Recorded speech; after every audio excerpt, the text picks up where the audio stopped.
मुग्धा और गायत्री बहुत अच्छे दोस्त थे। दोनों का एक दूसरे के घरों में आना जाना काफी था।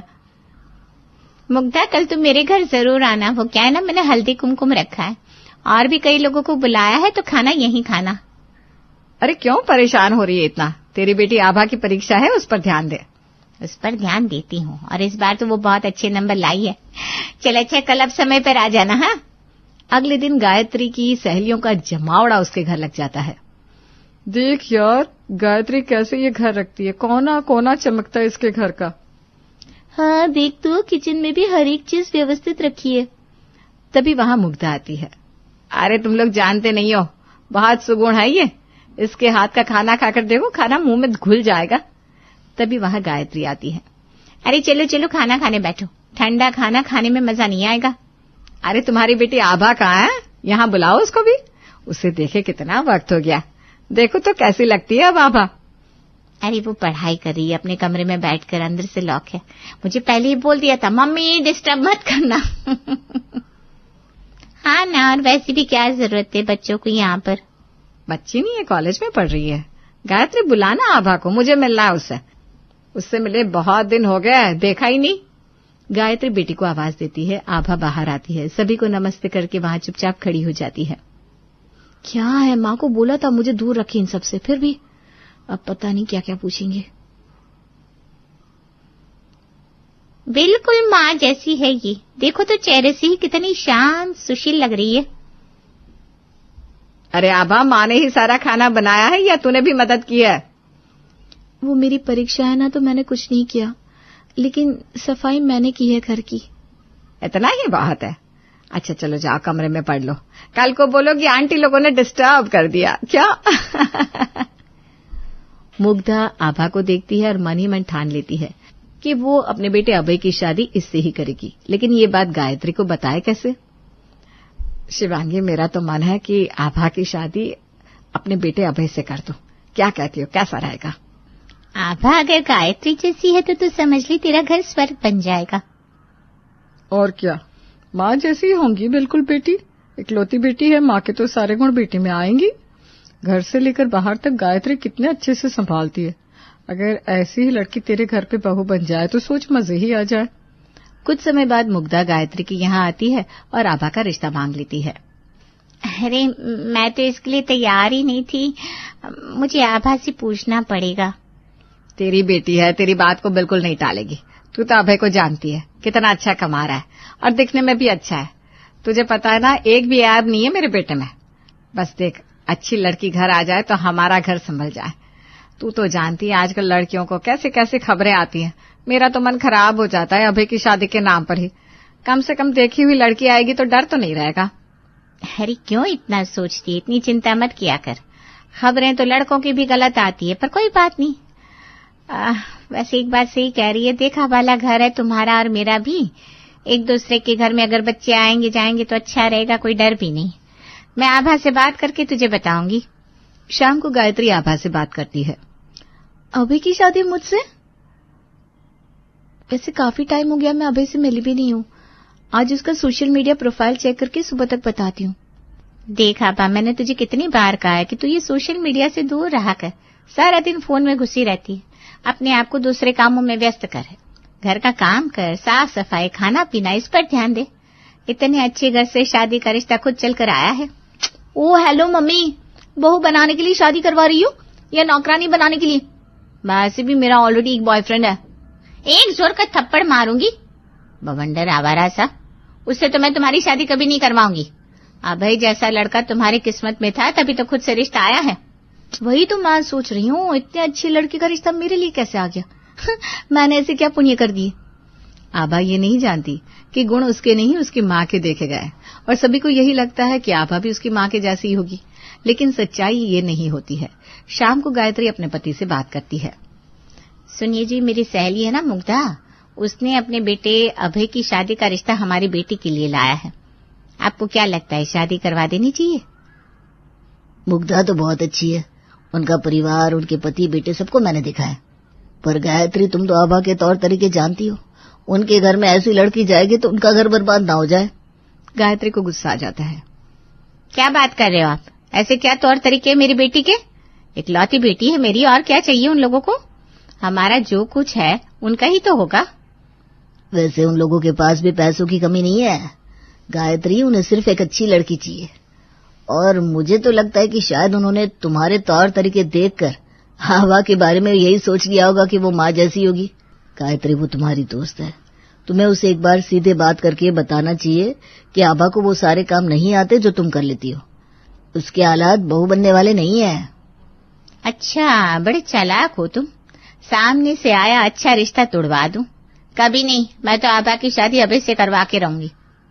बस फिर क्या था, जैसे तैसे करके आभा बन जाती है अभय की बीवी और मुग्धा की बहू।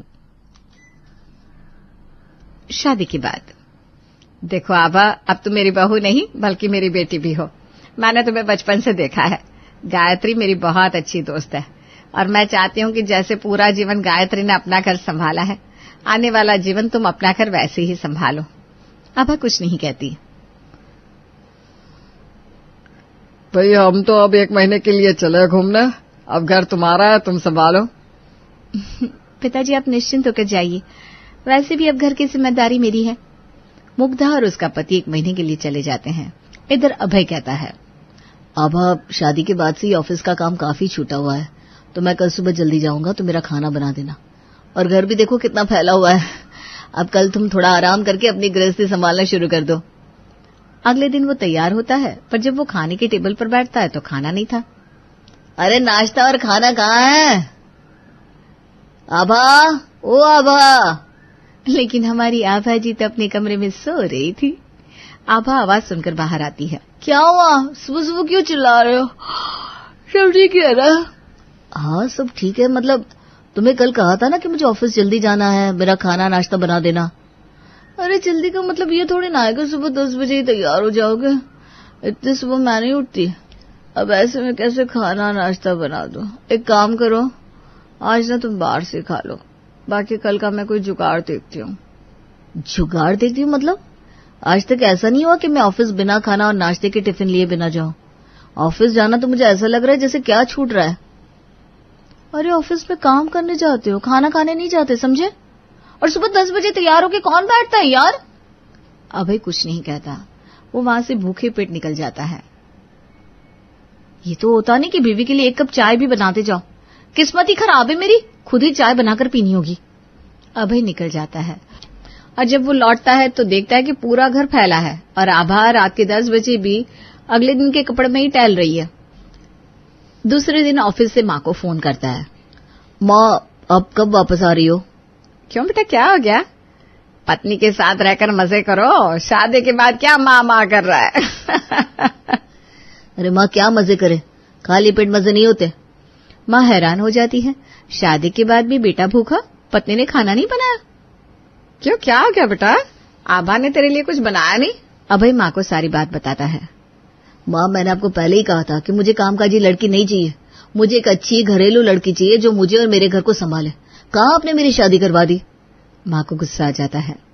तो एक काम कर, जब घर जाएगा और खाना नहीं बनाओगा ना तो सीधा उसे उठाकर उसकी माँ के घर ले जाना। अभय ऐसा ही करता है। वो घर जाता है तो देखता है घर पे ना लाइट चली थी, पूरा घर वैसा का वैसा ही फैला पड़ा था। आभा कमरे में बैठकर टीवी देख रही होती है। अरे क्या हो गया, शाम को तुमने भगवान को ज्योति नहीं जलाई? शाम को भी भगवान की पूजा होती है क्या? मुझे लगा पूजा सिर्फ सुबह में करते हैं। अरे नहीं, सुबह शाम पूजा होती है, तुम्हारे घर पर नहीं होती?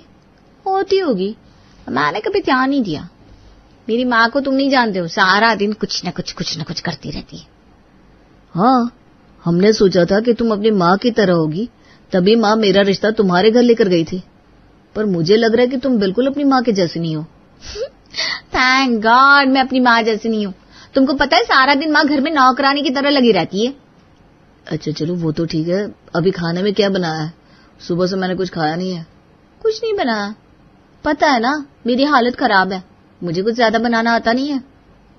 अच्छा एक काम करता हूँ, चलो हम दोनों बाहर खाना खाने चलते हैं। आभा तो मानो खुश हो जाती है कि बाहर खाना खाने का मौका मिला। वो जल्दी से जाके तैयार होकर आती है। अभय आभा को गाड़ी में बिठाता है और सीधा ले जाता है उसके मायके। ये क्या, तुम मुझे मेरे मायके लेकर आ गए? और नहीं तो क्या, खाना तो खाना है ना कहीं तो खाएंगे, मेरे घर में नहीं तो तुम्हारे घर में।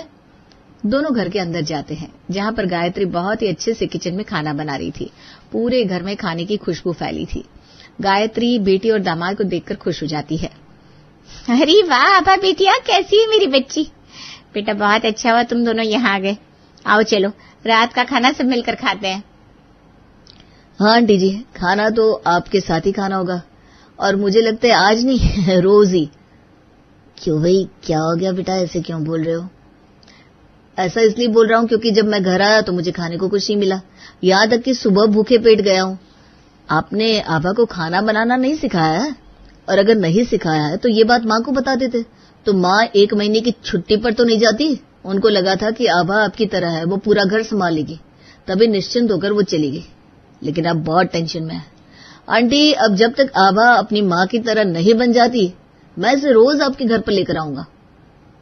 अभय और आभा बाद में चले जाते हैं। तब गायत्री का पति कहता है, मैंने पहले ही कहा था, समय रहते माँ से सारी बात क्लियर कर दो।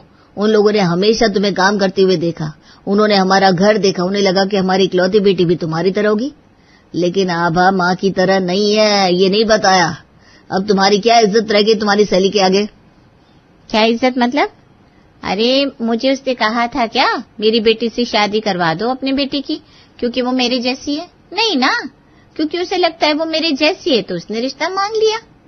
पर ये मत भूलो, उसने कहा था कि जिस तरीके से तुम घर रखती हो, उससे उम्मीद है कि तुम्हारी बेटी भी उसी तरीके से घर रखेगी।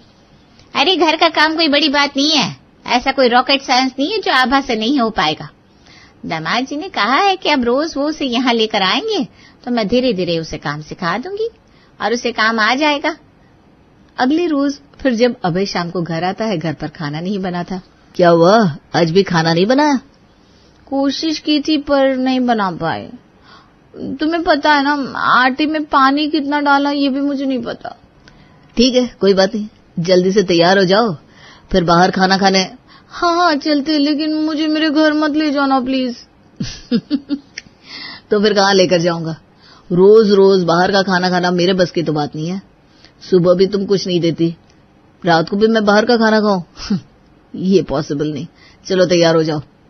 फिर अभय आभा को लेकर गायत्री के पास पहुंच जाता है। ऐसा कुछ दिनों तक चलता है। गायत्री बहुत कोशिश करती है कि वो आभा को सिखाए, लेकिन क्या है माँ, आटा गूंथना मुझसे होता ही नहीं, मैं नहीं आटा लगा सकती, पता तो है तुमको। पता है कल वो पड़ोसन क्या कह रही थी? क्या कह रही थी? यही कि तुम्हारी बेटी रोज रोज यहाँ क्यों आ जाती है, क्या उसके ससुराल वाले उसे रखना नहीं चाहते? मेरे मुंह पर कहे तो जवाब दूं मैं? उसे बोल रोज रोज आ रही है तो अपने घर आ रही है, उसके घर नहीं जा रही हूं मैं। देखो आभा, अब वही तुम्हारा घर है, तुमको घर के कामकाज सीखने चाहिए। आज सीख जाऊंगी ना। अभय खाना खाकर आभा के साथ घर आ गया। अगली सुबह आभा पूरा हफ्ता गुजर गया है, तुमने मेरे कपड़े तैयार नहीं किए, तो फिर प्रेस कौन करेगा? चिल यार, मेरे भी गंदे पड़े हैं। मैं तो रोज टी शर्ट उल्टी करके फिर वही पहन रही हूँ, तुम भी कर लो ना ऐसे।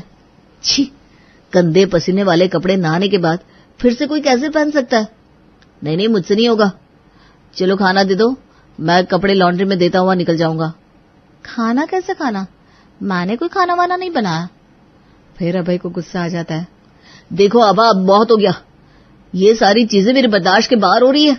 अगर तुमने खाना बनाना नहीं सीखा और घर की रसोई और घर नहीं संभाला तो मैं कुछ ऐसा फैसला ले लूंगा कि तुम परेशान हो जाओगी। आभा भी गुस्से से लाल हो जाती है। क्या कहना चाह रहे हो? छोड़ दोगे मुझे? तलाक दे दोगे? और किस लिए? बस इसलिए कि मैं घर नहीं देख सकती, खाना नहीं बना सकती? वाह वाह वाह वाह वाह। तलाक लेना हमारे घर की परंपरा नहीं है, ना ही मैंने कहा कि मैं तुम्हें छोड़ दूंगा, लेकिन हाँ ये जरूर है कि कुछ ऐसा करूंगा जिसके बाद तुम बहुत पछताओगी। कुछ दिन ऐसे ही चलते हैं, लेकिन आभा का रवैया बिल्कुल नहीं बदलता। मुग्धा भी अपने पति के साथ घर आ जाती है। एक सुबह, आभा बिटिया, तुम्हारे ससुर जी और मैं चाय के लिए बैठे हैं। क्यों चाय के लिए बैठे हैं? पी लीजिए ना आप लोग चाय। बेटा हम लोग तो पी लेंगे, पर आप बना कर तो दीजिए। इतनी सुबह मुझसे नहीं होगा, सॉरी। आभा ये बोलकर वहां से चली जाती है। मुग्धा किचन में लग जाती है। बेटा माँ को सारा दिन किचन में काम करता देखता है, और जब देखता है कि पूरा घर बिखरा पड़ा है तो परेशान हो जाता है। माँ, हम लोगों का घर इतना गंदा कभी नहीं लगता था, इसको तो कुछ नहीं आता। मेरे कपड़े भी गंदे पड़े रहते हैं, सारा दिन बिस्तर में खाती है और वहीं सोई रहती है। बेटा गलती मेरी है। मैंने तो सोचा था कि ये अपनी माँ जैसी होगी, लेकिन ये गायत्री से बिल्कुल अलग है। मैंने तो गायत्री को देखकर उससे शादी करवाई थी। तो फिर एक काम करिए, 1-2 दिन में अगर ये नहीं सुधरती तो इसकी माँ को इसके घर में ले आइए। इसके सामने इसकी माँ काम करेगी ना, तब पता चलेगा इसे। कैसी बात कर रहे हो बेटा? मैं बिल्कुल सही बात कर रहा हूँ माँ। मुझे तो इसके साथ पूरी जिंदगी काटनी है और ऐसे मैं नहीं रह सकता। आप उसकी माँ को फोन करो और सब बताकर यहाँ ले आओ। तभी वहां आती है आभा।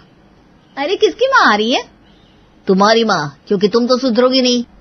और अगर तुम अपनी माँ की तरह नहीं बन सकती, जिसे देखकर माँ ने तुमसे मेरी शादी करवाई थी, तो क्यों ना तुम्हारी माँ को यहाँ ले आया जाए। वही करेंगे हमारे यहाँ का सारा काम। आभा को ये सुनकर गुस्सा आ जाता है। अच्छा, तो मेरी माँ काम करेगी? तुमने कैसे सोच लिया? जैसे तुम मेरी माँ से काम करवा रही हो, वैसे ही मैंने भी सोच लिया। अरे तुम दोनों लड़ो मत, ऐसा कुछ नहीं है। बिल्कुल ऐसा ही है माँ। 2 दिन की मोहलत दो इसको, ये सुधर गई तो ठीक है, वरना फिर मैं जो करूंगा वो देखना। 2 दिन और देखा जाता है, लेकिन आभा का रवैया वैसा का वैसा ही रहता है। और तीसरे दिन अभय गायत्री को लेकर घर आ जाता है। आभा माँ को ससुराल में देखकर चौंक जाती है। माँ यहाँ कैसे? तेरे पाप मैं निपटाऊंगी बेटा। मुझे नहीं पता था कि तुम ऐसे मेरी नाक कटाओगी। मुग्धा मेरी बहुत अच्छी सहेली है और मैं उसको परेशान नहीं देख सकती। उसे लगा तुम मेरे जैसी हो और उसने तुझे इतने अच्छे घर की बहू बनाया, लेकिन तू नहीं सुधरी। अब तेरे घर का पूरा काम मैं करूंगी, क्योंकि आज तू इस घर में है वो सिर्फ और सिर्फ मेरी वजह से। तो ये मेरी जिम्मेदारी है कि इस घर को मैं ठीक से रखूं। अब तू इसे नौकरानी बनकर रहना समझ या कुछ और? अब क्या, मुग्धा आभा के सामने उसकी माँ पर ऑर्डर चलाती। अभी भी आए दिन नए नए खाने की फरमाइश करता, तो वहीं आभा का ससुर गायत्री से साफ सफाई करवाता। ये सब देखकर अब आभा परेशान हो जाती है। एक रोज, अरे गायत्री क्या बात है, अभी तक चाय नहीं बनाई? इतनी देर लगती है क्या चाय बनाने में? माँ जी मुझे माफ कर दीजिए, मैं समझ गई हूँ कि मेरी क्या जिम्मेदारियां हैं। मेरी माँ को अपने घर जाने दीजिए। मैं अपनी माँ जैसे तो नहीं, पर हाँ बहुत कुछ उनके जैसे बनकर दिखाऊंगी। माँ मुझे माफ कर दो, मैंने अपने ससुराल में आपकी इज्जत कम करवाई। बेटा अब भी अगर तू समझ जाए तो ठीक है, नहीं तो। बिल्कुल आभा, तुम बहू हो और हर कोई बहू अपने घर पर ऐसी लाना चाहता है जैसे कि उसकी माँ हो। गायत्री मेरी बहुत अच्छी सहेली है, मुझे भी ये सब करवाना अच्छा नहीं लग रहा था, लेकिन क्या करे, तुम्हें लाइन में लाने का यही एक तरीका था। आभा समझ चुकी थी ससुराल में उसे बिल्कुल अपनी माँ की तरह रहना है। जिस तरीके से उसकी माँ ने अपने घर को संवारा, संभाला, खाना पीना और रख रखाव किया, वैसे ही उसे अब अपने घर को रखना है, क्योंकि हर बेटी अपने माँ जैसी ही बनना चाहती है। सुबह सुबह रमा बर्नर पर एक तरफ चाय चढ़ाकर दूसरी ओर तड़के के लिए जीरा ढूंढ रही थी। खुद के हाथों से रखी हुई चीजें ही ठीक से मिलती है। अभी कुछ देर पहले मम्मी जी आई थी, यहाँ वहां कर दिया होगा उन्होंने मसालों को। इस उम्र में उन्हें भी जीरा पाउडर पीने की सही लत लगी है। अरे भाई, जब आकर हाथ हिलाया ही था तो कड़छी चलाकर पोहा भी बना दी थी, इसी बहाने नाश्ते का प्रेशर तो जरा कम होता। वहां हॉल में सब हाय खाना कर रहे और यहाँ जीरा ही नहीं मिल रहा। तभी प्रिया किचन में आती है और फौरन गैस का नॉब बंद करती है। अरे भाभी क्या कर रही हैं आप? जले हुए तेल की स्मेल नहीं आई क्या आपको? अभी 1 सेकंड और ये तेल खोलता ना तो पक्का आग लग जाती। अरे मर जाएगा इस घर में इंसान काम करते करते। प्रिया, जीरा निकाल कर देना जरा। वहां बॉस सर पर बैठे नाच रहे हैं। 9 बजे से मुझे ऑफिस लॉग इन करनी है और 8:45 बजे तक मैं नाश्ते का काम ही कर रही हूँ। ये तो है भाभी, इसीलिए तो मैं फ्रीलांस काम करती हूँ, वरना ये लॉग इन और ये लॉग आउट का झंझट होता ना तो मेरी नौकरी दूसरे महीने ही चली जाती। देख रही हूँ ना, सुबह सुबह फिर से हम ही चाकू छुरी लिए खड़े। ऐसा लग रहा है कि डिग्री हमने घर की हल्दी मिर्च गिनने के लिए ली थी। कभी कभी तो लगता है बॉस को कह दूं, मेरी असली नौकरी तो ये घर ही है, ऑफिस तो पार्ट टाइम कर रही हूँ। सही कह रही हो आप भाभी। और मजेदार बात यह है कि ऑफिस में गलती हो जाए तो सिर्फ सीनियर सुनाते हैं, यहाँ गलती हो जाए ना तो पूरा खानदान जज बनकर खड़ा हो जाता है। दोनों देवरानी जिठानी आपस में बातें कर रही थी, तभी हॉल से आवाज आती है। बहू जरा थैली पकड़ना तो। थैली पकड़ना? अब कौन सी सब्जी ले आए पापा जी? मेरी तो किस्मत ही टूटी हुई है। सोचा था पापा जी के आने से पहले ही नाश्ता लगा दूंगी ताकि वो मुझसे दूसरा काम ना करवा सके, पर दूसरी सब्जी लगता है बनानी ही पड़ेगी। जा प्रिया, जरा पापा जी की थैली पकड़। प्रिया फौरन हॉल में जाती है, जहां उसके ससुर जी उसे गोभियों से भरी थैली पकड़ाते हुए कहते हैं, मोहन के यहाँ से लौट रहा था तो रास्ते में ये गोभियां दिख गई। एकदम फटाफट घर आ गया कि कहीं बहू ने नाश्ते का काम निपटा दिया होगा तो गोभी कैसे खाऊंगा। रात तक खाने का इंतजार तो मुझसे होता नहीं, तुम तो जानती हो। मुश्किल से 10 मिनट लगेंगे। जा अपनी जिठानी से कह दे कि गोभी बना दे। 9 तो बज गए पापा जी, भाभी का तो ऑफिस शुरू हो जाएगा ना, मैं बना देती हूँ गोभी की सब्जी। रमा ने पहले ही नाश्ते के लिए आलू की सब्जी, पराठे और पोहे बना लिए थे, पर ससुर जी की फरमाइश आई गोभी की सब्जी। तो अब प्रिया गोभियां लेकर रसोई में जाती है और गोभी की सब्जी तैयार करनी शुरू कर देती है। बड़ी लकी हूं मैं जो मुझे तुझ जैसी देवरानी मिली प्रिया, वरना इस घर के लोग जितने शौकिया है ना, अकेले चीजें मैनेज करके चलाना तो बहुत बड़ा प्रॉब्लम हो जाता। इनकम्प्लीट नाश्ते को कंप्लीट करने के बाद प्रिया टेबल लगाती है और अपनी जेठानी का नाश्ता उसे उसके कमरे में देने जाती है। ये नाश्ता परोसकर कहाँ चली गई भाभी आप? कितना टेस्टी नाश्ता बनाया है आपने, तारीफ तो सुन लीजिए। आ रही हूँ दीदी। वो मम्मी जी, मैं ना भाभी को नाश्ता देने गई थी, वरना काम के चक्कर में वो नाश्ता ही नहीं कर पाती है। तो अभी कौन सा कर पाएगी? देखा नहीं क्या मैंने? एक तो रमा दाल चावल मिलाकर एक ही बर्तन में ले लेती है, वो भी पड़े हुए ठंडे होते रहते हैं, और रमा लैपटॉप पर अपनी उंगलियां दौड़ाती रहती है। जा जाकर खिला दे उसे। वही तो भाभी, हमारे यहाँ ये ड्रामा नहीं है कि बहू ही खाना परोसेगी। आपने टेबल पर रख दिया है ना, हम खुद ले लेंगे। लकी तो हो तुम प्रिया, जो ऐसा ससुराल मिला है तुम्हें। बिल्कुल बिल्कुल प्रेम जी। प्रिया अपनी जेठानी के कमरे में जाकर उसे अपने हाथों से नाश्ता खिलाती है और फिर अपने ऑफिस के काम में लग जाती है। मुश्किल से 2 घंटे नहीं बीतते कि उसकी सास सुषमा कमरे में आकर अपनी दोनों बहुओं से कहती है, मैंने कभी तुम दोनों से ऑफिस छोड़ने को नहीं कहा, पर इसका मतलब ये तो नहीं कि इस काम के चक्कर में तुम दोनों घर के कामों से हाथ खींचने लगोगी। ऐसा भी नहीं है कि किसी एक पर ही घर का सारा काम का प्रेशर है। 2 हो तुम दोनों, जवानी का शरीर। तुम्हारी उम्र में तो मैं अपने ससुराल के 40 लोगों का खाना बनाती थी, वो भी अकेले। तुमने सब कुछ ठीक से किया तो था ना प्रिया? क्या हो गया मम्मी जी, कोई भूल हो गई है क्या? नाश्ता अच्छा नहीं बना था क्या? आलू की सब्जी बनाने के लिए करण जी ने बोला था और पोहा बनाने के लिए दीदी ने। पापा जी की पसंद की गोभी तो प्रिया ने बना ही दी थी। यह कंप्यूटर चला चला कर बावली हो गई है क्या तू? एक बार बोलना शुरू करती है तो रुकती नहीं है। मेरी बात तो सुन ले। रसोई में जूठे बर्तन पड़े हैं, उन पर जाकर मक्खियां बैठेंगी, फिर वही मक्खियां जाकर हॉल में रखे फलों पर बैठेगी। इससे बीमारी फैलेगी ना। तो पहले बर्तन हटा दे, उसके बाद दिन भर अपने अपने काम करते रहना, मैं बोलने नहीं आऊंगी। ये कहकर सुषमा कमरे से चली जाती है। अरे यार, इनका तो अलग ही ड्रामा रहता है। फ्रीलांस करती हूँ मैं, इसका ये मतलब थोड़ी ना है कि मैं घर के सारे काम करते हुए ऑफिस का काम भी कर लूंगी। इसी चक्कर में ना सुबह के 3-4 बजे तक मुझे ऑफिस का पेंडिंग काम करना पड़ता है। तू बर्तन देख ले प्रिया, बाकी लंच ब्रेक में मैं सब देख लूंगी। प्रिया फौरन अपने लैपटॉप को साइड में रखकर रसोई में बर्तन घिसने चली जाती है। जैसे ही प्रिया बर्तन घिसने के बाद अपने कमरे से बाहर आती है, सुषमा कहती है, अभी छत से ही आई हूं मैं बहू, सोचा कपड़े सूख गए होंगे तो लेती आऊंगी, पर छत पर तो कपड़े ही नहीं थे। तूने आज कपड़े धोए नहीं है क्या? मम्मी जी, वो ऑफिस का काम पेंडिंग है, एक बार कंप्लीट कर लेती हूँ, फिर एक साथ ही धो दूंगी। धो दूंगी, एक साथ धो दूंगी बोलने से काम हो नहीं जाता बेटा। अब काम से उठ गई है ना, तो जा कपड़े का काम निपटा ले, फिर आराम से ऑफिस का काम कर लेना, कोई डिस्टर्ब नहीं करेगा तुझे।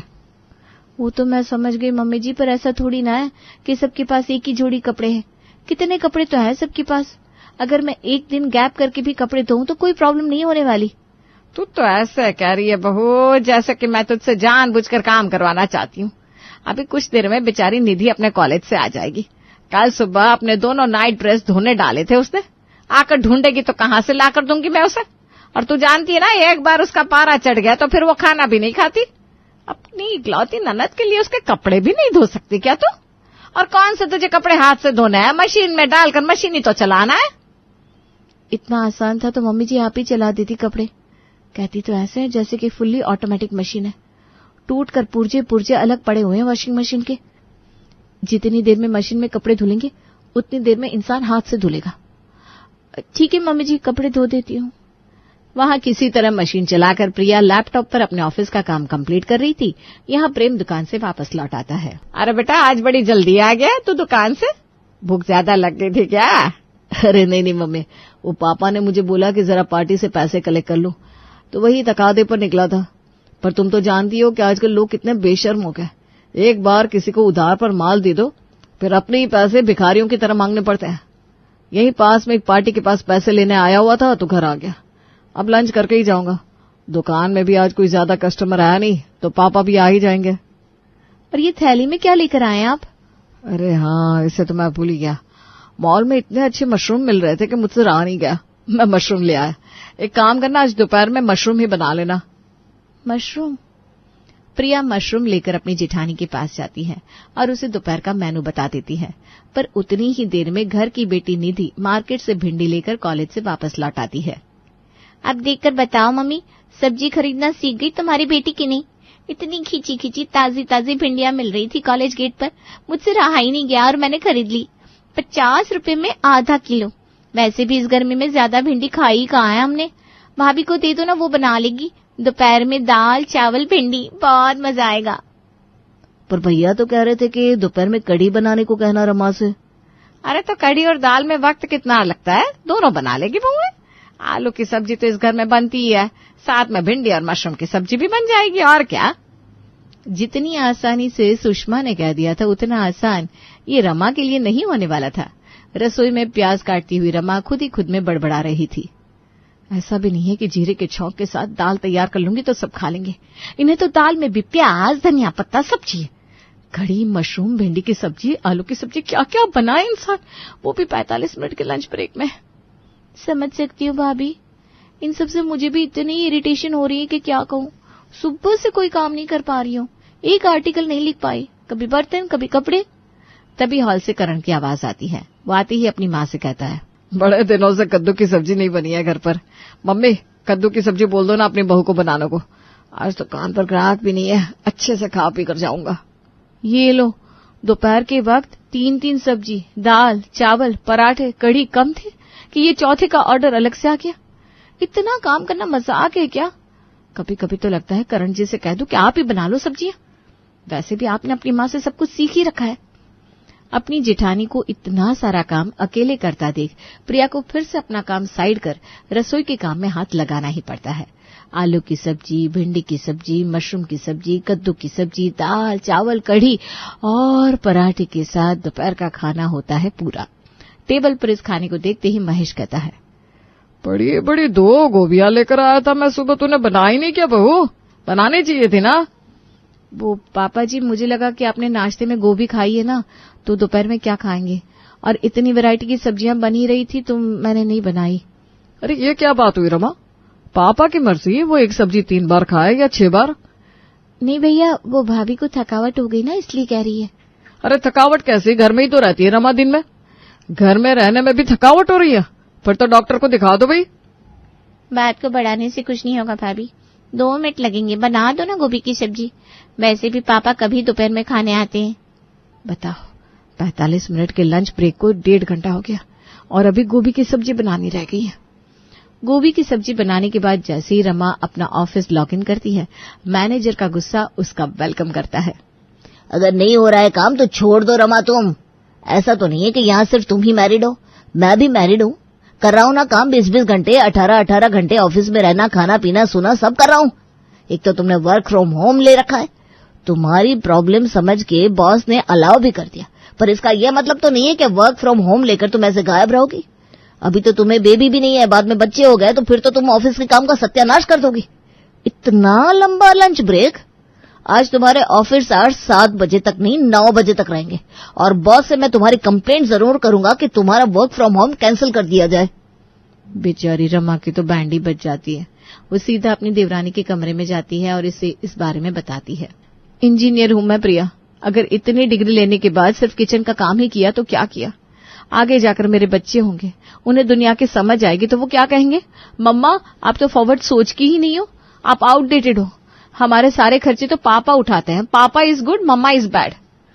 मैं अपने बच्चों के सामने आउटडेटेड नहीं दिखना चाहती प्रिया, पर इसी तरह इस घर में 5-5 7-7 सब्जियां बनवाएगी तो मेरी नौकरी तो चली गई समझो। ऐसी कोई प्रॉब्लम नहीं होती भाभी जिसका सोल्यूशन ना हो। हम इस प्रॉब्लम का भी सोल्यूशन निकालेंगे। हमारी खुद की भी तो लाइफ है। कितने दिनों से मुझे करेले की सब्जी खाने का मन हो रहा है, पर मजाल है कि मैं करेला खा सकूं। आपको भी तो गट्टी की सब्जी बहुत पसंद है, बना पाती हैं क्या आप? समय ही कहाँ मिल पाता है हमें कि हम अपनी पसंद की कोई सब्जी बना सकें। यहाँ तो पहले ही सभी की फरमाइश रेडी रहती है। इसीलिए मैंने सोच लिया है कि आज सभी की फरमाइश पूरी होगी, और वो भी एक साथ। दोपहर के खाने के लिए प्रिया सामने से ही सभी को कॉल करके उनके मन की पूछनी शुरू कर देती है। तो बताइए जेठ जी, रात में कौन सी सब्जी लेकर आ रहे हैं आप? अरे बस अभी 5 मिनट पहले ही दुकान के सामने एक रेडी वाला आया था, तो उससे तोरी की सब्जी ली है मैंने, तो मैं तो तोरी ही खाऊंगा। प्रेम भी कुछ खरीद रहा था, तुम उससे भी पूछ लो। फिर प्रिया लगाती है प्रेम को कॉल। हाँ, मैंने ब्रोकली लिया है। ब्रोकली को गोभी मत समझ लेना, दोनों बहुत अलग तरीके से बनती है। और पापा भी कुछ देख रहे थे, तो उनसे भी पूछ लो। अब बात होती है प्रिया की अपने ससुर जी से। मैंने तो कोई सब्जी नहीं लिया बहू, तुझे जो समझ में आए वो बना लेना। इतनी जल्दी तो आप डिस्क्लोज करने वाले नहीं हो पापा जी, पर मुझे पता है जैसे ही यहाँ डिनर रेडी होगा आप कोई ना कोई सब्जी लेकर पहुंच जाएंगे। अभी प्रिया घर के मेल मेंबरों से सब्जी के बारे में पूछ रही थी, तभी उसकी सास कमरे में आती है। इस घर में मेरे मन की सब्जियां बननी तो बिल्कुल बंद हो गई है बहू। आलू की सब्जी जो रोज बनती है मम्मी जी, आपके लिए ही तो बनती है ना? जैसे कि तू और हम आलू की सब्जी को छूते ही नहीं हो। है? आलू की सब्जी तो ऐसी सब्जी है जिस पर सभी हाथ लगा देते हैं। मैं तेरे पापा जी की लाई गोभी तो खाती नहीं, ना ही प्रेम के लाए हुए मशरूम। अरे मेरा भी तो कभी सोच लिया कर। हाँ हाँ मम्मी जी बोलिए ना, मैं और भाभी तो है ही, 4 हाथ है रसोई में, 4 हाथ। काम ही कितना होता है, 7-8 सब्जी में मेहनत थोड़ी ना लगती है। बेझिझक बताइए। ये हुई ना पॉजिटिव थिंकिंग। बहू तुम मेरे लिए या तो पालक बना लेना या ग्वार फली की सब्जी बना लेना। और हाँ, इसका ये मतलब नहीं है कि आलू की सब्जी नहीं बनेगी, आलू तो बनेगा ही। और खुद के हिसाब से कोई और सब्जी भी देख लेना एक आधी। प्रिया रसोई में जाती है और रमा के साथ मिलकर डिनर की तैयारी में लग जाती है। मेरे और तुम्हारे हिसाब से सब्जी नहीं बन रही है, तब भी 6 सब्जी तो अभी से होगी, फिर पापा जी लौटते हुए कोई सब्जी ले ही आएंगे। इसीलिए तो कह रही हूँ भाभी, अभी सिर्फ सब्जी काटते हैं, बनाते नहीं है। एक बार पापा जी को आने दीजिए, फिर हमें बस सीटी ही तो लगानी है। और महेश आता है अरबी की सब्जी लेकर। अपने ससुर जी के हाथ से सब्जी की थाली लेकर प्रिया फटाफट अरबी काटती है और बाकी सारी कटी हुई सब्जियों के साथ इन सब्जी को भी कुकर में सीटी लगा देती है और तैयार हो जाती है देवरानी जेठानी की 7 रंगों की सब्जी। टेबल पर इस सब्जी कम खिचड़ी को देखकर सभी हैरान हो जाते हैं। ये क्या बनाया रमा तुमने? इसमें मेरी तोरी कहाँ है? और मेरे फ्रेंच बीन्स भाभी, ये तो सप्तरंगी सब्जी बना दी आपने। जी, आज से इस घर में 7रंगी क्या 9रंगी 10रंगी सारी सब्जियां बनाएंगे। जिसे जो सब्जी की वैरायटी लानी है लेकर आइए, पर सब्जियां तो अब एक साथ ही बनेगी, क्योंकि 1-2 वैरायटी की सब्जी समझ में भी आती है। 5-7 तरह की सब्जियां एक वक्त में कौन खाता है इतनी वैरायटी की सब्जियां? आजकल कोई बहू एक सब्जी नहीं बनाती, ऊपर से हम दोनों तो वर्किंग है। ऑफिस का काम पूरा करते करते रात के 4 बज जाते हैं मुझे। मम्मी जी, सुबह 7 बजते बजते मुझे उठना पड़ता है, क्योंकि झाड़ू पोछा घर पर ना हो तो आपको गंदगी से खांसी होने लगती है। इतने तरह का खाना बनता है तो बर्तन भी उसी हिसाब से होते हैं। हम भी तो इंसान हैं, पर फिलहाल हमारी हालत किसी कोल्हू के बैल से कम नहीं है। अपने बहू के 7रंगी सब्जी खाकर सभी को समझ में आ जाता है कि वो क्या कर रहे थे। इस दिन के बाद से हर रोज सभी अपने अपने पसंद की सब्जी की पारी बांध लेते हैं। घर पर 7 लोग थे, इस तरह सभी को अपने अपने पसंद की सब्जी मिल भी जाती है और बहुओं पर प्रेशर भी नहीं आता। आकाश बेटा, जल्दी से रेडी हो जाओ, आज रिंकू की बर्थडे पार्टी में जाना है ना। मुझे नहीं जाना वहां पर, सब लोग पनीर की सब्जी और पूरी खिलाते हैं जो मुझे बिल्कुल पसंद नहीं, इसलिए मुझे जाना ही नहीं है। अरे पनीर पूरी तो हर बच्चे को पसंद होती है, तुम्हें पसंद क्यों नहीं है? बाकी बच्चों के साथ खाओगे ना तो तुम्हें बहुत मजा आएगा। क्या जबरदस्ती है मम्मा, मैंने बोला ना मुझे नहीं खाने पनीर पूरी। पनीर पूरी जैसी चीज मैं घर में नहीं खाता और वहां जाकर अंकल आंटी जबरदस्ती खिला देते हैं। अच्छा ठीक है, मत खाना, केक खाकर ही लौट आना बस। लेकिन जाओ तो सही, कोई इनवाइट करता है तो वहां पर जाना पड़ता है, ऐसे नहीं बोलते। आकाश बर्थडे पार्टी में पहुंच जाता है और जैसा उसने सोचा था बिल्कुल वैसा ही होता है। केक कटिंग के बाद सब बच्चों को खाना सर्व होता है और खाने में हमेशा की तरह पनीर की सब्जी और पूड़ियाँ ही थी, जिसे देखकर आकाश का मूड ऑफ हो गया। अरे बेटा खाओ ना, तुम तो कुछ खा नहीं रहे। नहीं आंटी, मुझे पनीर की सब्जी बिल्कुल भी पसंद नहीं है, मैं नहीं खाऊंगा। अरे बेटा थोड़ा सा खा लो, देखो सारे बच्चे खा रहे हैं ना, तुम भी खाओगे तो तुम्हें अच्छा लगेगा। मैंने बोला ना मुझे नहीं खाना, मैं पनीर की सब्जी नहीं खाता। अरे बड़े अजीब हो तुम। ऐसा तो मैंने कोई बच्चा नहीं देखा आज तक जिसे पनीर पसंद ना हो। पनीर में तो सब बच्चों की जान बसती है। लेकिन आंटी मुझे पनीर पसंद नहीं है, मैं घर पर भी कभी नहीं खाता। सारे बच्चे उंगलियां चाट चाट कर खाना खा रहे थे और आकाश वहां बैठा हुआ सबको खाते देख रहा था। अरे आकाश, तूने तो अपना गिफ्ट अभी तक दिया ही नहीं। बर्थडे में आते हैं तो गिफ्ट देकर जाते हैं ना। अब अपना गिफ्ट बर्थडे बॉय को दे दे, फिर उसके बाद हम लोग अपने अपने घर चलते हैं। नहीं, मैं ये गिफ्ट नहीं दूंगा। मेरे पापा लेकर आए, मैं गिफ्ट नहीं देने वाला। अरे तो अंकल जी ये गिफ्ट मेरे लिए खरीद कर लाए थे। आज मेरा बर्थडे है ना, ये गिफ्ट मुझे दे दो। बर्थडे में लाया हुआ गिफ्ट अपने घर वापस लेकर थोड़े ना जाते हैं। रिंकू आकाश से गिफ्ट लेने की कोशिश करने लगता है, जिसे देखकर आकाश जोर जोर से रोने लगता है। रिंकू बेटा रहने दो, अरे वो छोटा बच्चा है, इस तरह से चिंते नहीं। हाँ कोई बात नहीं बेटा, तुम अपना गिफ्ट वापस ले जाओ, रो नहीं। अच्छा रुको, मैं टिंकू से कहकर तुम्हें तुम्हारे घर वापस छुड़वा देती हूँ। कुछ देर बाद टिंकू आकाश को लेकर उसके घर पहुंच गया। अरे बेटा ये क्या, तुम गिफ्ट देकर नहीं आए, वापस क्यों ले आए? किसी के बर्थडे में जाते हैं तो गिफ्ट देकर आते हैं ना। चलो अपने हाथ से भैया को गिफ्ट दो, वो रिंकू को दे देंगे। एक बार फिर से गिफ्ट देने की बात सुनकर आकाश जोर जोर से रोने लगता है। अरे आंटी, मैं भी इससे यही बोल रहा था कि रिंकू को बर्थडे गिफ्ट तो दे दे, लेकिन गिफ्ट देने की बात सुनकर वहाँ पर भी ना ऐसे ही जोर जोर से रो रहा था।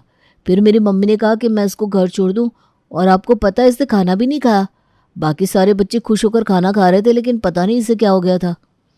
बड़ी मुश्किल से समझा बुझाकर आकाश की मम्मी वो गिफ्ट टिंकू को दिलवाती है और फिर आकाश को लेकर घर के अंदर आती है। अंदर जाकर देख रहे हैं अपने साहबजादे की हरकतें। पहले इनको बर्थडे में नहीं जाना था, किसी तरह से बर्थडे में गए तो वहां जाकर खाना नहीं खा रहे। बर्थडे पार्टी खत्म हुई तो कहने लगे गिफ्ट नहीं दूंगा। अरे कुछ समझाइए इसको, या ये हमेशा ऐसा ही रहने वाला है? मैंने पहले ही कहा था मम्मा आपसे कि मुझे बर्थडे पार्टी में नहीं जाना। आपने मुझे जबरदस्ती वहां भेज दिया। मुझे बहुत तेज भूख लगी है, कुछ अच्छा सा खिला दो। आप मेरे लिए मैगी बना दो, मुझे मैगी खाने का मन है। कुछ ही दिनों के पहले आकाश अपनी फैमिली के साथ एक छोटे से कस्बे से नोएडा में शिफ्ट हुआ था। नोएडा आने से पहले आकाश के पापा की पोस्टिंग एक छोटे से कस्बे में थी, जहां पर बच्चों की बर्थडे पार्टी में अक्सर पनीर की सब्जी, पूरी और खीर खिलाई जाती थी। लेकिन आकाश तो जैसे पनीर की सब्जी और पूरी के नाम से ही चिढ़ जाया करता था। नोएडा आने के कुछ ही दिनों के बाद पड़ोस में रहने वाली फैमिली 6 साल के आकाश को अपनी बेटी की बर्थडे पार्टी में इनवाइट करती है। आकाश बेटा, मैंने ड्रेस निकाल कर रख दिया है, जल्दी से पहन लो, फिर आप पार्टी के लिए लेट हो जाओगे ना। अरे मम्मा, आपको पता है ना मुझे बर्थडे पार्टी में जाना पसंद नहीं है, पर क्यों आप जबरदस्ती करते हो मेरे साथ? अरे बेटा, हम लोग नई जगह जाकर शिफ्ट हुए हैं, अब पहली बार किसी ने अपने घर बुलाया है। तुम नहीं जाओगे तो नए फ्रेंड्स कैसे बनेंगे तुम्हारे?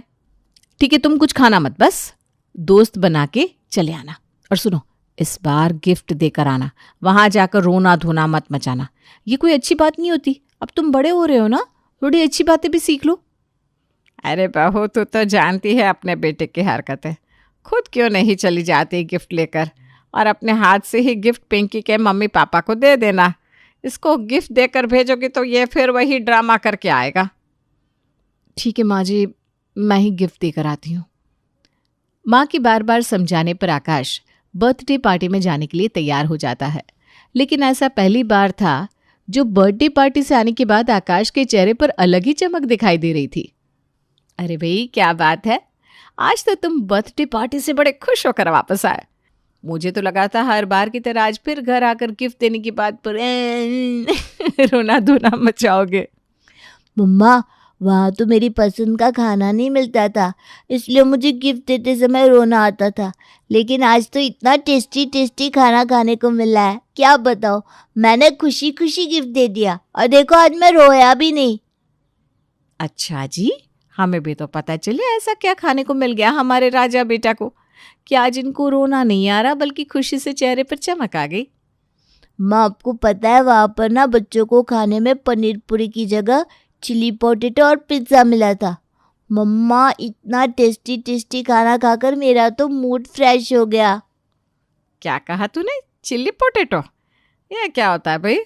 हमने तो आज से पहले नाम नहीं सुना चिल्ली पोटैटो का। घर के खाने में थोड़ी सी मिर्च डल जाए तो तू तमाशा कर देता है, वहां जाकर चिल्ली पोटैटो कैसे खा लिया तूने? दादी आप गलत समझ रही हो। चिल्ली पोटैटो का मतलब मिर्ची वाले आलू नहीं होता, ये एक डिश होती है। आप भी खाओगी ना तो उंगलियां चाटती रह जाओगी। मम्मी मुझे ना आपसे मैगी वैगी कुछ नहीं खाना, आप मेरे लिए बस चिल्ली पोटैटो मंगवा दो। अरे अभी तो खाकर आए हो ना पार्टी से घर पर, फिर से चिल्ली पोटैटो चाहिए? चलो जल्दी से ब्रश करो और सो जाओ, सुबह स्कूल भी जाना है ना।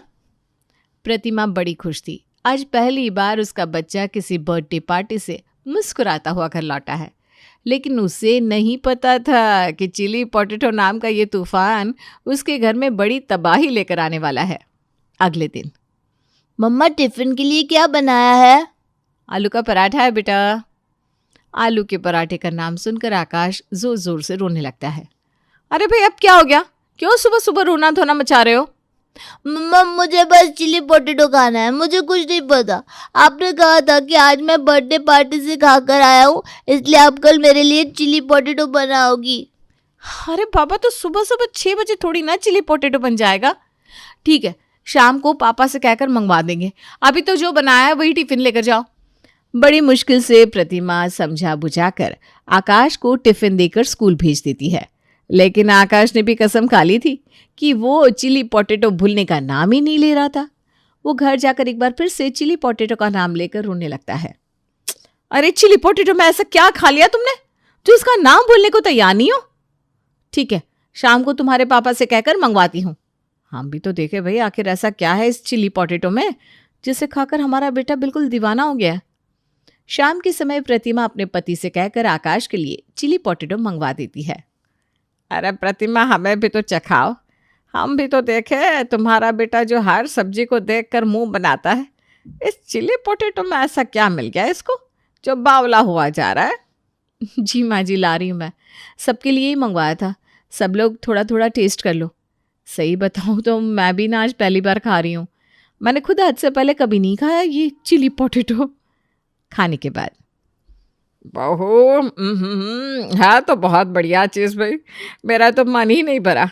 मंगवाया ही था तो थोड़ा ज़्यादा मंगवा लेती, ये तो ऐसा लग रहा है कि बस दाढ़ में ही अटक गया। माँ जी, आपको पता है कितना ऑयली था वो, और वैसे भी बाजार में मिलने वाले चीनी खाने में ना ढेर सारा तेल और अजीनोमोटो होता है, जो हेल्थ के लिए बिल्कुल भी अच्छा नहीं है।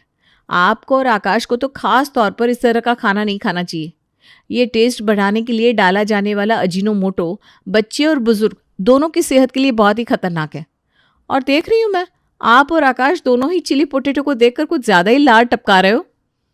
अरे नहीं नहीं बहू, ऐसा कुछ नहीं है, वो तो मैं ऐसे ही कह रही थी कि पहली बार मंगवाया है तो थोड़ा ज़्यादा ही मंगवा लेती। तो ठीक ही कह रही है, तेल तो था भी उसमें। ठीक है, आज तो ले आई, अब से मत लाना। 2 दिन बाद, ये क्या चखा दिया आकाश ने, मुझसे भी अपनी ज़ुबान पर काबू नहीं हो रहा। क्या करूँ, बहुत मन हो रहा है खाने का। ऐसा करती हूँ, तुषार से कहकर चिली पोटैटो मंगवा लेती हूँ। बहू से कहूँगी तो वो मुझे 10 बातें सुना देंगी। तुषार बेटा, ऑफिस से आते हुए वो जो उस दिन लाए थे ना, वैसे ही बढ़िया से चिली पोटैटो लेते आना। वो आकाश ना बहुत रो रहा था सुबह से, खा लेगा तो खुश हो जाएगा। क्या माँ आपको बोला ना, चिली पोटैटो बच्चों को रोज नहीं खिलाना है, रोता है तो रोने दो। अरे बेटा, सच बोलूँ तो आकाश ने मुझे चिली पोटैटो खाने का मन कर रहा है, ला देना बेटा। और सुन, बहू को मत बोलना हाँ। माँ की बात सुनकर तुषार शाम को चिली पोटैटो लाकर माँ को दे देता है। तुषार की माँ छिपकर चिली पोटैटो खा रही थी, तभी आकाश वहां आ जाता है। अरे दादी, आप यह छिप छिप कर क्या खा रही हो? अरे चुप कर तू, शोर करेगा ना तो तुझे नहीं मिलेगा। दादी, आप चिली पोटैटो खा रही हो और मम्मी मुझसे बोल रही है कि ये जंक फूड है। मम्मा! अरे चुप करना तू, ये ले तू भी खा ले, लेकिन शोर नहीं करना हाँ। दादी से चिली पोटैटो लेकर आकाश भी मज़े से खा लेता है, और दादी और पोता एक दूसरे से वादा करते हैं कि ये सीक्रेट उनके बीच ही रहेगा। अब तो जैसे दोनों दादी पोता की सेटिंग बैठ गई थी। आकाश की दादी अपने बेटे तुषार को ब्लैकमेल करके हर दूसरे दिन बाहर से चिली पोटैटो मंगाती और फिर दोनों दादी पोता छुपकर पार्टी करते। कुछ दिन बाद, क्या बात है, कुछ दिन पहले तक तो ये आकाश रोज चिली पोटैटो खाने के लिए शोर मचाता था, लेकिन देख रही हूं 1 सप्ताह से घर में बड़ी शांति फैली हुई है। इतनी आसानी से मान जाने वाला बच्चा नहीं है ये। देखना तो पड़ेगा कि आखिर माजरा क्या है। प्रतिमा अब आकाश के ऊपर नजरें बनाए हुई थी। अगले दिन शाम के समय, अरे भाई प्रतिमा, 1 कप चाय पिला दो। जी लाई अभी। तुषार ने जब देखा कि पत्नी रसोई में चाय बनाने में व्यस्त हो गई है तो उसने बैग से चिली पोटैटो का पैकेट निकाला और माँ को थमा दिया। दादी ने भी इशारे से आकाश को बुलाया और दोनों दबे पांव दादी के कमरे की ओर चले जाते हैं। कमरे के अंदर बैठकर दोनों अभी खाना शुरू ही करते हैं कि प्रतिमा वहां पहुंच जाती है। माँ जी, क्या चल रहा है ये सब? अरे बहू, चलना क्या है, ये आकाश ना कई दिन से जिद कर रहा था तो मैंने कहा ठीक है आज मंगा देती हूँ। भाई बच्चा ही तो है। क्या दादी, आप मुझे क्यों फंसा रही हो? मैंने आपसे कुछ नहीं कहा था। मैं तो अभी बाहर से खेल कर आया हूँ। इन्होंने खुद मुझे खाने के लिए कमरे में बुलाया था। अरे चुप कर नालायक कहीं का, सारा मूड खराब करके रख दिया। हाँ देख बहू, मैंने मंगवाया है अपने बेटे से। अब मुझे कुछ खाने का मन होगा तो मैं खा भी नहीं सकती क्या? खाने से पहले तुझसे परमिशन लेनी पड़ेगी क्या? लगता है ये लोग ऐसे सुधरने वालों में से नहीं है। इनको दूसरे तरीके से सुधारना पड़ेगा। अरे माँ जी, आप भी ना पता नहीं क्यों छोटी सी बात के लिए इतने परेशान हो जाते हैं। अरे आप लोगों को चिली पोटैटो खाना है ना, तो मैं बना दूंगी। साफ सुथरा, स्वादिष्ट और पौष्टिक तरीके से खाने का स्वाद कई गुना ज्यादा बढ़ जाता है। अब परेशान मत हो माँ जी, अब आपको बाजार का ये सस्ती तेल वाला जंक फूड खाने की कोई जरूरत नहीं है। बहू की बात सुनकर आकाश और उसकी दादी फूले नहीं समा रहे थे। अरे दादी, मजा ही आ गया। मम्मी तो हमारी फेवरेट डिश बनाने के लिए रेडी भी हो गई। हम लोग तो बिना बात ही इतना घबरा रहे थे। अगले दिन, मम्मा, आपको आपका प्रॉमिस याद है ना? आज आपको हम दोनों के लिए चिली पोटैटो बनाने हैं। हाँ बेटा, मैं बस बाजार ही जा रही थी, सामान लेकर आती हूँ, उसके बाद बनाती हूँ टेस्टी चिली पोटैटो। बाजार जाकर बहुत शौक चढ़ा ना दोनों दादी पोते को आलू के डीप फ्राइड चिली पोटैटो का। एक तो दोनों पहले से ओवरवेट है, ऊपर से इन्हें रोज जंक फूड चाहिए। भैया जरा 1 किलो शकरकंद तोलना और आधा किलो शिमला मिर्च, आधा किलो टमाटर। घर आकर प्रतिमा शकरकंद को उबालकर उसके पतले लंबे स्लाइस काट लेती है और टमाटर उबालकर उसकी प्यूरी बनाकर उसे सॉस की तरह इस्तेमाल करती है और स्वीट पोटैटो वाले चिली पोटैटो बना देती है। अरे बहू, ये कैसे पोटैटो बना कर लाई है तूने तो सारे स्वाद को बेस्वाद कर दिया। कतई खाया नहीं जा रहा ये तो। माँ जी, देख लिया आपने? मैं कहती थी ना, ये बाजार वाले केमिकल डालकर टेस्ट बढ़ाते हैं।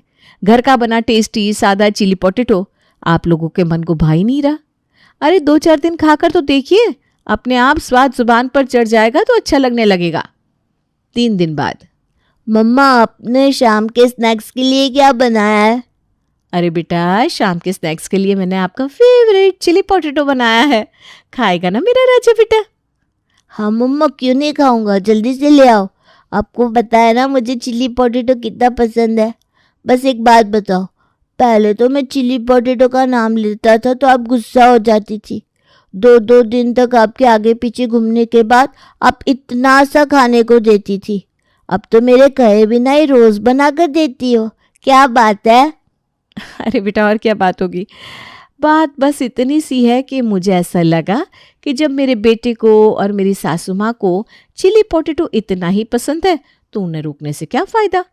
मैंने इंटरनेट पर रेसिपी देखी और बस बनाने लगी तुम दोनों के लिए। तुम्हें क्या लगता है मम्मी को तुम्हें हर चीज के लिए मना करने में मजा आता है? मुझे तो पता ही था, मेरी मम्मा दुनिया की सबसे प्यारी मम्मा है। ठीक है मम्मा, अगर बन गया है तो प्लीज खाने के लिए दो ना। हाँ बेटा, ये लो, और सुनो, ये दादी को भी दे देना, बहुत पसंद है ना। आकाश खुशी खुशी चिली पोटैटो ले जाकर खाने लगता है, लेकिन आज भी उसे चिली पोटैटो का टेस्ट कुछ बदला बदला सा महसूस हो रहा था। मम्मा, आपके हाथ की चिली पोटैटो में बिल्कुल भी टेस्ट नहीं आ रहा है। आप प्लीज मार्केट वाला चिली पोटैटो मंगवा दो ना। देखो बेटा, मार्केट वाला चिली पोटैटो तो मैं मंगवा दूंगी, लेकिन तुम्हें एक बात बताऊं, जब किसी भी चीज को रोज रोज खाओ ना तो उसका टेस्ट फिर मुंह से उतरने लगता है और फिर वो पहले की तरह हमें उतनी लाजवाब नहीं लगती। अब तुम ही बताओ, पहले तुम्हें आलू के पराठे कितने पसंद थे ना?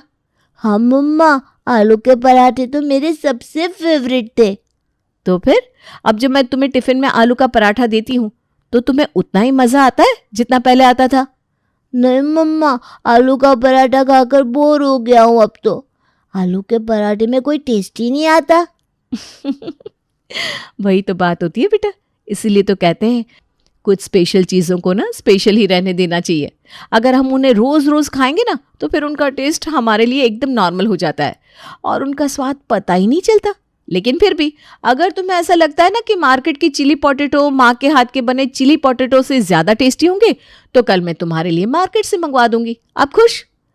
हाँ मम्मा, अब बहुत अच्छी हो, कभी किसी चीज के लिए मना नहीं करती, मेरी हर बात पर ओके कह देती हो। अगले दिन प्रतिमा बड़ी चालाकी से घर में चिली पोटैटो बनाकर रख लेती है और बेटे को दिखाने के लिए मार्केट से भी चिली पोटैटो ऑर्डर कर देती है। कुछ देर बाद स्विगी से चिली पोटैटो का ऑर्डर आ जाता है। आ गया हमारा ऑर्डर, चिली पोटैटो, ये। रुको रुको बेटा, मैं इसे प्लेट में निकाल कर लाती हूँ। ऐसे कैसे खाओगे डायरेक्ट पैकेट से? हाँ। प्रतिमा चिली पोटैटो का पैकेट ले जाती है और उसे किचन में ले जाकर छुपा देती है और अपने बनाए हुए चिली पोटैटो प्लेट में लगाकर ले आती है। ये लो खाओ और खाकर बताओ कैसे लगे तुम्हें मार्केट की चिली पोटैटो। माँ के हाथ के ज्यादा अच्छे लगते हैं या मार्केट वाले?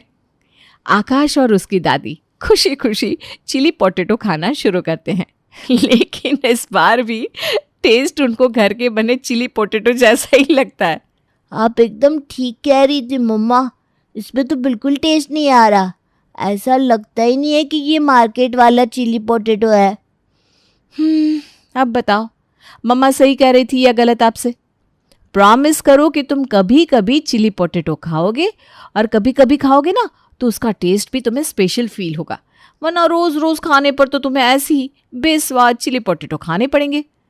मम्मी की बात सुनकर आकाश समझ जाता है कि कुछ स्पेशल चीज़ों को स्पेशल मौक़ों पर ही खाना चाहिए और इस तरह बड़ी चालाकी से प्रतिमा अपने बेटे को जंक फूड खाने से रोक भी लेती है और उसको एक अच्छी आदत भी सिखा देती है।